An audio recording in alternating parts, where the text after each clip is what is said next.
आजकल इंस्टाग्राम से लेकर फेसबुक तक, यूट्यूब से लेकर ट्विटर तक एक ग्रंथ की चर्चा काफी जोरों पर है और शायद आपने भी इसका नाम कहीं ना कहीं तो जरूर सुन लिया होगा। जी हाँ, हम बात कर रहे हैं संत अच्युतानंद दास जी द्वारा लिखित भविष्य मालिका। कहा जाता है कि संत अच्युतानंद दास जी ने अपनी योग शक्ति के बल पर भविष्य मालिका ग्रंथ को रचा था। और आपको बता दें कि यह कोई एक पुस्तक नहीं है मित्रों। आज भविष्य मालिका नाम से 21 लाख किताबें, ये ग्रंथ ओडिशा में जगन्नाथपुरी के मठों, मंदिरों और महंतों के पास अलग अलग रखे हुए हैं। लेकिन अच्युतानंद दास जी ने 318 पुस्तकें भविष्य पर लिख डाली हैं और इन पुस्तकों को अच्युतानंद मालिका नाम से जाना जाता है। हालांकि उनके नाम पर अब कई झूठी भविष्यवाणियां भी प्रचारित की जा रही हैं, जो कि भविष्य मालिका में लिखी ही नहीं है। भविष्य मालिका के अनुसार धरती 3 चरणों से गुजर रही है। पहला कलयुग का अंत होगा, दूसरा फिर महाविनाश होगा और तीसरा एक नया युग आएगा।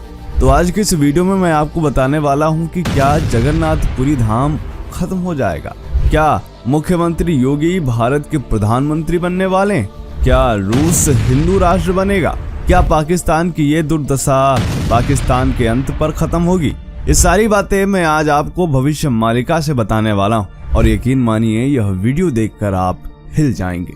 सबसे पहले मैं आपको भविष्य मालिका की 21 भविष्यवाणियां बताने वाला हूँ, जिनमें योगी के प्रधानमंत्री बनने, रूस के हिंदू राष्ट्र बनने, चीन के खत्म होने और इसी तरह कई महत्वपूर्ण भविष्यवाणियां शामिल हैं। और फिर आपको बताएंगे जगन्नाथपुरी से मिले कलयुग के अंत के संकेत भी। तो चलिए शुरू करते हैं आज का वीडियो।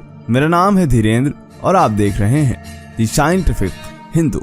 वीडियो में आगे बढ़ने से पहले कमेंट में जय जगन्नाथ अवश्य लिखें। तो चलिए आते हैं सबसे पहले नंबर पर, जिसमें यह कहा गया है कि समुद्र का जल स्तर बढ़ जाएगा और जगन्नाथ मंदिर की 22वीं सीढ़ी तक पानी आ जाएगा। तब भगवान के विग्रह को उनके भक्त छतिया बाटा ले जाएंगे। यानी इसमें यह कहा गया है कि समुद्र का जल स्तर बढ़ेगा और इतना बढ़ेगा कि जगन्नाथ मंदिर की 22वीं सीढ़ी तक पानी आ जाएगा और तब भगवान जगन्नाथ की मूर्ति को मंदिर से निकालना पड़ेगा।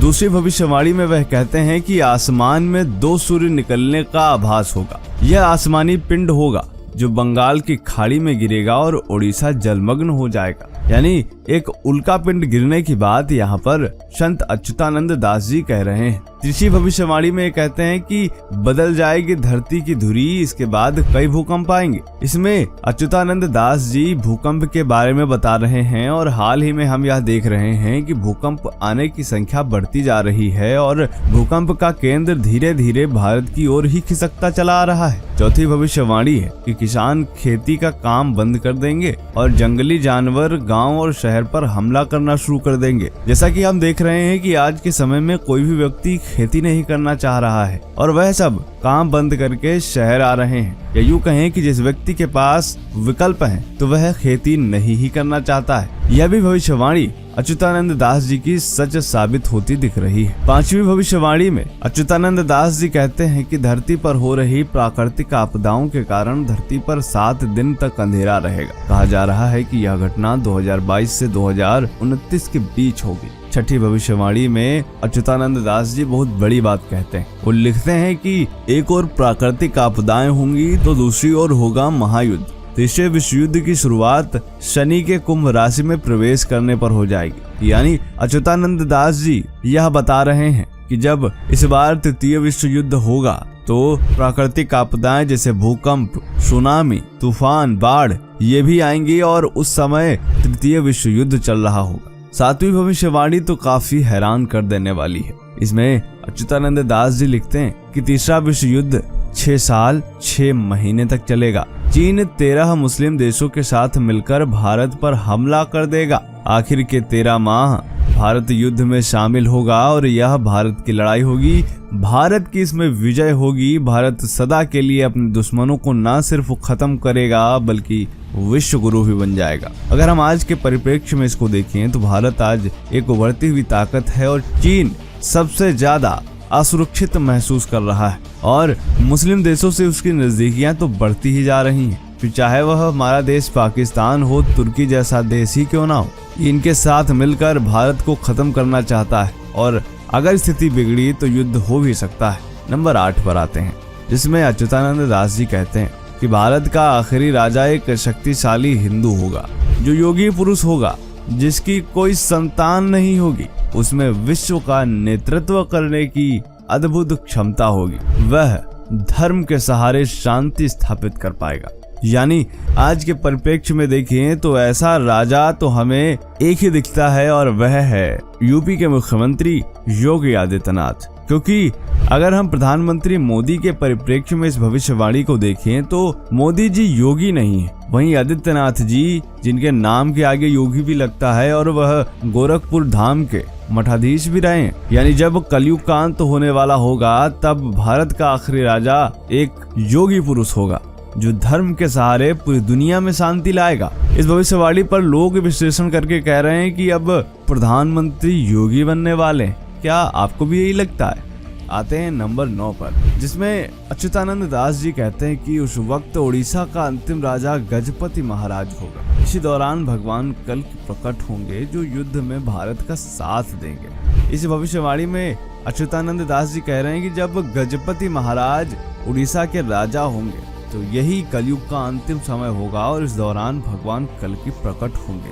10वीं भविष्यवाणी में अच्युतानंद दास जी लिखते हैं कि अमेरिका का एक बड़ा हिस्सा जलमग्न हो जाएगा, चीन के कई टुकड़े हो जाएंगे, पाकिस्तान का नामो निशान ही मिट जाएगा, पाकिस्तान के साथ मिलकर लड़ने वाली शक्ति कमजोर व दयनीय हो जाएगी और रूस एक हिंदू राष्ट्र बन जाएगा। यूरोप युद्ध लड़ने लायक ही नहीं रहेगा, वहाँ की जनसंख्या ना के बराबर होगी। यानी इसमें अच्युतानंद दास जी सीधे तौर पर यह बता रहे हैं कि एक समय ऐसा आएगा जब रूस हिंदू राष्ट्र बन जाएगा और यूरोप तो युद्ध लड़ने लायक भी नहीं रहेगा। 11वीं भविष्यवाणी पर आते हैं, जिसमें अच्युतानंद दास जी लिखते हैं यूरोप की लगभग सभी आबादी नष्ट हो जाएगी, अंत में रूस ही सफलता प्राप्त करेगा, विजयी रूस को आगामी अवतार वश में करेगा। हम सभी यह देख रहे हैं कि रूस में भगवत गीता पर केस भी हो चुका है। हिंदू धर्म इतना तेजी के साथ बढ़ रहा है कि यूरोप को बंद करने के लिए वहां के कट्टर ईसाई लगातार कई ऐसे कार्य करते हैं कि ताकि वह हिंदू संस्थाओं को बैन कर सके जो रूस में काम कर रही, लेकिन बेचारे कुछ नहीं कर पाते। इसमें कहा गया है कि रूस हिंदू राष्ट्र बनेगा ही, साथ में जब युद्ध होगा तो रूस ही सफलता प्राप्त करेगा। 12वें नंबर पर आते हैं, इसमें अच्युतानंद दास जी लिखते हैं कि लोग कीट पतंगों की तरह मरेंगे और विश्व की जनसंख्या 64 करोड़ ही रह जाएगी, चीन तबाह हो जाएगा, रूस हिंदू राष्ट्र बन जाएगा। यानी सिर्फ 64 करोड़ जनसंख्या रह जाएगी और लोग कीट पतंगों की तरह मरेंगे। सोच लीजिए कि आज जो विस्फोटक हथियार सभी देशों के पास हैं, इसका 10% हिस्सा भी प्रयोग कर लिया जाएगा तो यह भविष्यवाणी काफी हद तक सच हो जाएगी। 13वें नंबर पर आते हैं तो भविष्य मालिका के अनुसार जो 2025 का समय है वह एक विभीषिका के समान होगा। वही लोग बचेंगे जो सत्य और धर्म के मार्ग पर चलेंगे। अर्थात अच्युतानंद दास जी लिख रहे हैं कि 2025 का समय लोगों के लिए सबसे कठिन होने वाला है, इसीलिए सभी को सत्य और धर्म का आचरण करने की आवश्यकता है। नंबर 14 पर आते हैं, जिसमें कहा गया है कि शनि के मीन में जाने से वह 2.5 वर्ष तक रहेगा और एक संत के हाथों में देश की बागडोर इस समय होगी जो अविवाहित होगा। फिर से यहाँ पर एक अविवाहित पुरुष और संत की बात की जा रही है, लेकिन यहाँ पर कंफ्यूजन ये है कि कुछ लोग इन्हें प्रधानमंत्री मोदी से जोड़ते हैं तो कुछ लोग इसे प्रधानमंत्री योगी से जोड़ते हैं। नंबर 15 पर आते हैं, जिसमें यह कहा गया है कि जगन्नाथपुरी को जोड़ने वाले एक राष्ट्रीय राजमार्ग का निर्माण होगा। उड़ीसा का अंतिम राजा एक बालक वृद्ध होगा, यानी बाल बुद्धि होगा। भगवान जगन्नाथ के धाम पुरी के ऊपर से पत्थर नीचे गिरेंगे और मंदिर का ध्वज कई बार गिरेगा। इस दौरान प्राकृतिक आपदा के चलते भारतवर्ष में जगन्नाथपुरी समुद्र के गर्भ में विलीन हो जाएगा। यानी इसमें अच्युतानंद दास जी यह कह रहे हैं कि समुद्र का पानी इतना ज्यादा बढ़ जाएगा कि भगवान जगन्नाथ का यह मंदिर जो हम आज देख रहे हैं यह पानी में डूब जाएगा। आते हैं नंबर 16 पर, जहां अच्युतानंद दास जी लिखते हैं कि बुजुर्गों और शिक्षकों का निरादर होगा, वही पाखंडी लोग धर्मगुरु बनकर लोगों को छलेंगे। भविष्य में लोगों के मन में धर्म, प्रेम, संस्कार सब खत्म हो जाएगा। नेक और धार्मिक भक्तों का मजाक उड़ाया जाएगा। 17वें नंबर पर आते हैं, जिसमें अच्युतानंद दास जी लिखते हैं कि धीरे धीरे आस्तिकों की संख्या घटेगी। दुनिया आस्तिकों और नास्तिकों के बीच विभाजित हो जाएगी। इंसान व्याभिचारी हो जाएंगे। पुरुष का पुरुष से और महिला का महिला से अप्राकृतिक संबंध बनेगा।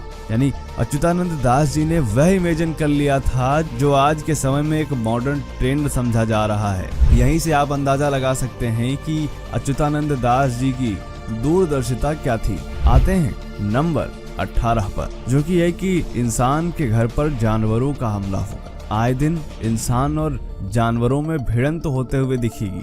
शहरों में जंगली जानवर घूमते रहेंगे। इसमें इन्होंने बताया है कि किस तरह जब हम लोग जंगल को खत्म कर डालेंगे तो जो जानवर हैं वो कहाँ जाएंगे, वो सीधे तौर पर वहीं आएंगे जहाँ इंसान रहते हैं और वह इंसानों पर हमला करेंगे। फिर इंसानों और जानवरों के बीच यह युद्ध होगा, जानवर मरेंगे। आते हैं नंबर 19 पर, जिसमें यह वर्णित है कि प्राकृतिक आपदाएं तबाही मचाएंगी। विचित्र बीमारी और बीमारियों से जनता त्रस्त रहेगी। हवाएं लोगों को बहुत परेशान करेंगी। महंगाई इतनी बढ़ जाएगी कि जनता सड़क पर आंदोलन करेगी। आज के समय में हम देखें तो ऐसा ही हो रहा है। ऐसी ऐसी बीमारी आ रही हैं जो विज्ञान को भी समझ नहीं आ रही हैं। नंबर 20 पर आते हैं, जो कि महाभारत से जुड़ी हुई है। इसमें अच्युतानंद दास जी लिखते हैं कि महाभारत के युद्ध के समय कई लोग किसी कारणवश युद्ध में भाग नहीं ले पाए थे। वे सभी योद्धा युद्ध लड़ना चाहते हैं और उनकी अब यह इच्छा कलयुग के अंत में पूरी में होगी, जब कल की अवतार का जन्म होगा। भगवान बलराम भी युद्ध में भाग नहीं ले पाए थे। बलराम जी को ही जगन्नाथपुरी में बलभद्र नाम से जाना जाता है। कलयुग के अंत में यह प्रकट होंगे और कलयुग के अंत में महाभारत का अधूरा युद्ध फिर से लड़ा जाएगा। तो दोस्तों, ये थी वह 20 भविष्यवाणियां जो भविष्य मालिका में वर्णित है। अब जानते हैं उन 7 अंत के संकेतों के बारे में जो हमें जगन्नाथपुरी से मिले हैं, वो भी कलयुग के अंत को लेकर, सतयुग के उदय को लेकर और भारत में जो कुछ भी हो रहा है। ये 7 अंत के संकेत अगर आपने जान लिए तो आपको सब कुछ समझ आ जाएगा। पहला संकेत जो हमें जगन्नाथ मंदिर से कलयुग के अंत का मिलता है वह यह था कि जब उड़ीसा के श्री क्षेत्र में राजा दिव्य सिंह देव चतुर्थ शासन संभाल रहे होंगे तो कलयुग का अंत हो जाएगा एवं सतयुग की शुरुआत हो चुकी होगी। सतयुग का कहीं कोई प्रभाव भी नहीं दृष्टिगोचर होगा। यही वो समय होगा जब भगवान जगन्नाथ कल की अवतार ग्रहण करेंगे और भगवान जगन्नाथ मानव शरीर धारण करके कल की अवतार लेंगे और धर्म की स्थापना करेंगे। वर्तमान समय में मालिका की बात सत्य हो रही है और 19वें राजा के रूप में श्री दिव्य सिंह देव चतुर्थ इस दायित्व का निर्वहन कर रहे हैं। साथ ही महापुरुष श्री जगन्नाथ दास ने तो ये भी लिखा है कि 19वें राजा श्री दिव्य सिंह चतुर्थ होंगे और उनका कोई पुत्र नहीं होगा, और ऐसा है भी। अतः पहला संकेत ही यह बता रहा है कि कलयुग अपनी समाप्ति की ओर है या फिर खत्म हो गया है। दूसरा संकेत वह भविष्यवाणी थी जिसमें महापुरुष अच्युतानंद दास जी द्वारा यह कहा गया है कि जब श्री जगन्नाथ धाम के मुख्य मंदिर से पत्थर गिरेगा तब समझना कि कलयुग का अंत हो गया है। और अब यह वचन सिद्ध हो गया है। 16 जून 1990 को श्री मंदिर के आमला बेढ़ा से एक पत्थर गिरा था, जिसकी जांच के लिए एक समिति भी गठित की गई थी, किंतु वैज्ञानिक आज तक यह पता नहीं लगा पाए कि इतना बड़ा पत्थर मंदिर में कहां से आया और कैसे गिर गया। वैज्ञानिकों के लिए यह आश्चर्यजनक घटना आज भी एक रहस्य बनी हुई है। सभी महात्माओं और ऋषियों की जिस तरह भविष्यवाणियां सिद्ध हुई हैं, इसी रूप में जगन्नाथ मंदिर के भीतर आमला बेढ़ा से पत्थर का गिरना कलयुग के अंत का एक बड़ा प्रमाण है। तीसरा और सबसे बड़ा कलयुग के अंत का प्रमाण यह है, जिसमें यह लिखा गया था कि जब जगन्नाथ जी के मुख्य मंदिर में जो चूने का लेप है उससे कुछ चूना निकल जाएगा, तब श्री जगन्नाथ मंदिर के शिखर पर लगा नील चक्र थोड़ा टेढ़ा हो जाएगा और उस समय भारत की आर्थिक स्थिति भी अच्छी नहीं होगी। इससे यह समझ आता है कि जब जगन्नाथ मंदिर से चूने का लेप झड़ गया था, उस समय भारत के प्रधानमंत्री डॉक्टर चंद्रशेखर थे। उस समय 3000 टन सोना गिरवी रख के भारत में पैसे की कमी को पूरा किया गया। उसके बाद भारत के प्रधानमंत्री नरसिम्हा राव ने भारत की आर्थिक नीति में बदलाव करके उदारीकरण की नीति अपनाई। तब कहीं जाकर भारत की आर्थिक स्थिति में सुधार हुआ। इससे यह सिद्ध होता है कि महापुरुष अच्युतानंद जी ने आज से 600 वर्ष पूर्व जो कहा था कि जब जगन्नाथ मंदिर से चूना निकल जाएगा और भारत की आर्थिक स्थिति अच्छी नहीं होगी, और तब समझ लेना कि कलयुग अपनी अंत की ओर है। चौथा संकेत और भविष्यवाणी यह थी कि जब आंवला बेढ़ा से पत्थर गिरेगा, तब अरुण स्तंभ के ऊपर बाज पक्षी अथवा गिद्ध बैठ जाएगा। और आपको जानकर हैरानी होगी कि जब आंवला बेढ़ा से पत्थर गिरा था, उस समय अरुण स्तंभ पर शिकारी गिद्ध पक्षी भी बैठा हुआ था। शास्त्रीय परंपरा के अनुसार किसी घर पर गिद्ध पक्षी बैठ जाए तो उस घर में रहने वाले लोगों पर आने वाले समय में संकट का संकेत होता है। उसी तरह अरुण स्तंभ पर बैठे गिद्ध पक्षी का दिखना यह भी कलयुग के अंत का संकेत था। पांचवी भविष्यवाणी में भगवान कहते हैं कि जब मैं नीलाचल को छोड़ूंगा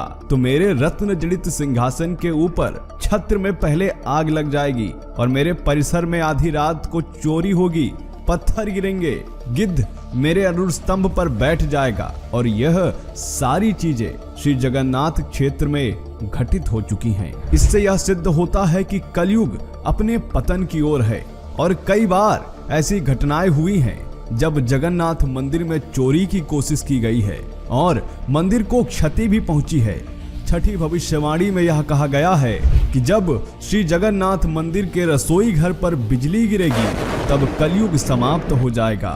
श्री जगन्नाथ नीलांचल को छोड़कर मानव रूप धारण करेंगे। और पिछले दिनों ही श्री जगन्नाथ मंदिर की रसोई पर बिजली गिरी थी। और यह होना यह बताता है कि कलयुग समाप्त होने वाला है और भगवान श्री जगन्नाथ जी नीलांचल को छोड़कर मानव शरीर धारण करने का प्रमाण दे रहे हैं। सातवां अंत का संकेत यह है जिसमें श्री मंदिर के अंदर स्थित कल्पवट के विग्रह की बात की जाती है।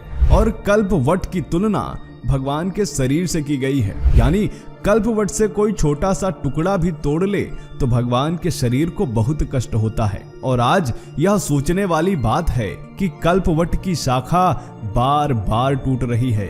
भविष्य मालिका में यह भविष्यवाणी की गई है कि यदि कल्पवट की शाखा बार बार टूटती है या टूट जाती है तो इसका अर्थ यह है कि भगवान नीलांचल को छोड़कर मनुष्य का शरीर धारण कर चुके हैं। और जब महापुरुष अच्युतानंद दास ने यह भी कहा है कि जब कल्पवट की शाखा टूटेगी तो मेरे क्षेत्र में बहुत अन्याय होगा, अनुशासनहीनता होगी, अराजकता फैल जाएगी। और आज भविष्य मालिका की यह बात सच हो गई है। महापुरुष अच्युतानंद दास जी ने कई चेतावनियों का उल्लेख किया है जिसमें वह कहते हैं कि श्री मंदिर से पत्थर गिरेगा और एक समय ऐसा आएगा कि श्री जगन्नाथ महाप्रभु महाप्रसाद अर्पण विधि के समय मुख्य पुजारी को दर्शन नहीं देंगे।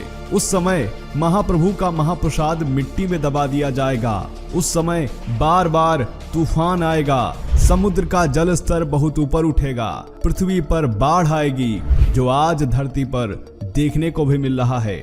महापुरुष अच्युतानंद दास जी ने यह उल्लेख किया है कि श्री जगन्नाथ के मुख्य मंदिर से एक विशाल पत्थर गिरेगा और दिन के समय में पत्थर पर उल्लू बैठेगा। और ये दोनों संकेत मंदिर से मिल चुके हैं। और आने वाले समय में एक समय ऐसा भी आएगा जब मंदिर पर उल्का पिंड भी गिरेगा। और ये सारे संकेत यह बताते हैं कि कलयुग अपने अंत की ओर है। तो दोस्तों, कैसा लगा आज का यह वीडियो? तो दोस्तों, आज हमने आपको बताए भगवान श्री जगन्नाथ के मंदिर से मिले वह 7 कलयुग के अंत के संकेत। उम्मीद करते हैं यह जानकारी आपको पसंद आई होगी। कैसा लगा आज का यह वीडियो? कमेंट करें। जय जगन्नाथ।